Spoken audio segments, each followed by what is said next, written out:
Haleluya. Halo Bapak Ibu Saudara-saudari terkasih dalam Tuhan Yesus Kristus.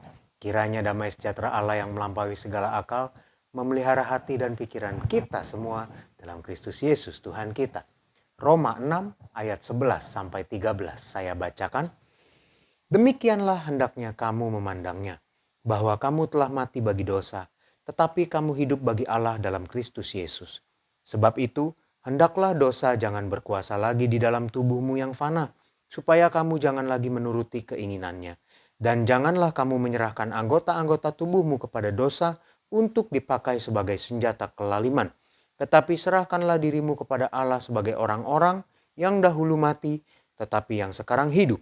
Dan serahkanlah anggota-anggota tubuhmu kepada Allah untuk menjadi senjata-senjata kebenaran. Bapak, Ibu, Saudara-saudari, firman Tuhan, renungan firman Tuhan pada hari ini, kembali kita diingatkan bahwa kita telah mati bagi dosa. Kita telah mati, jadi apabila dosa menawarkan sesuatu untuk kita lakukan, kita sudah mati. Kita sudah tidak bisa melakukan dosa itu. Dan sekarang pembahasannya adalah apa dosa-dosa itu sehingga ketika dosa itu menawarkan sesuatu untuk kita lakukan, kita bisa berkata tidak, saya sudah mati. Apa saja yang dikatakan dosa itu?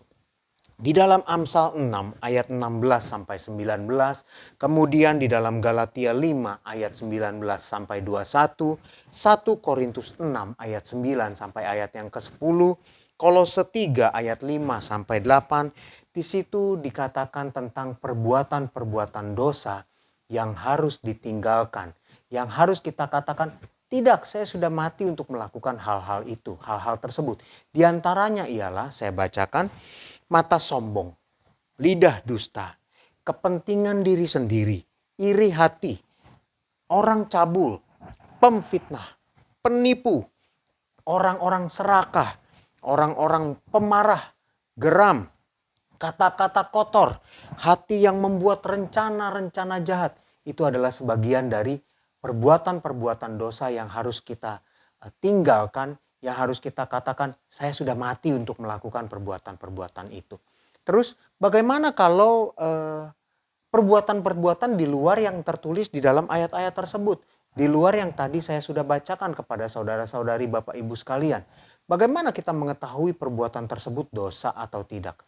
Disinilah Bapak Ibu Saudara-saudari, kita harus tetap dalam keadaan mesra dengan Tuhan kita.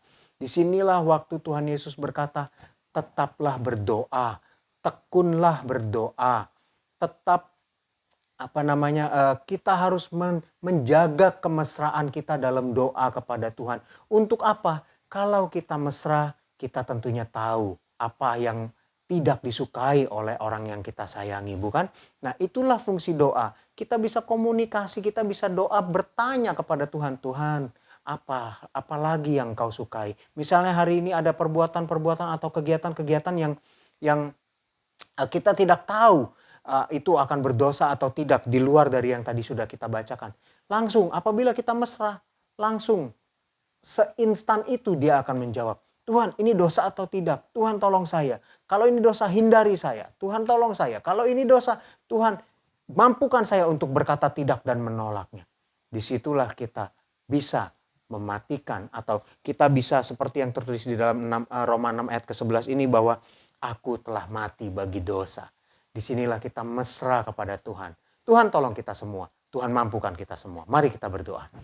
Tuhan Yesus yang baik, terima kasih Tuhan Engkau menyatakan bahwa kami yang sudah hidup, kami harus mati bagi dosa. Kami harus menyatakan bahwa kami sudah mati dan tidak dapat melakukan dosa-dosa tersebut.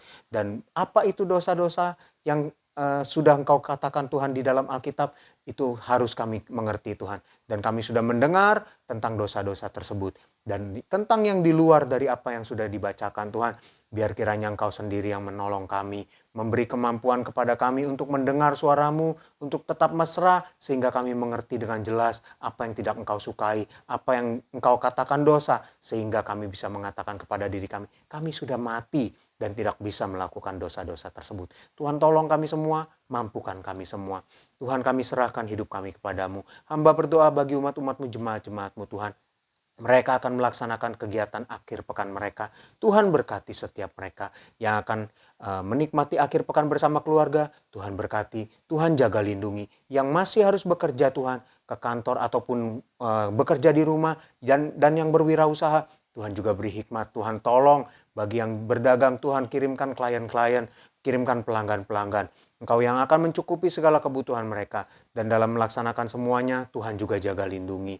Tuhan berkati, jauhkan dari segala sesuatu yang tidak baik, segala mara bahaya, sakit penyakit, kecelakaan, segala virus, bakteri, dan orang-orang yang ingin berniat jahat. Tuhan jauhkan dari mereka semua. Kami serahkan hidup kami kepadamu Tuhan. Kami percaya kami akan hidup dalam damai sejahtera bersamamu, dalam kemesraan bersamamu. Terpujilah Engkau Tuhan Yesus Kristus kekal selama-lamanya. Dalam nama Tuhan Yesus Kristus. Haleluya. Amin. Kasih karunia dari Tuhan Yesus Kristus menyertai kita semua. Amin.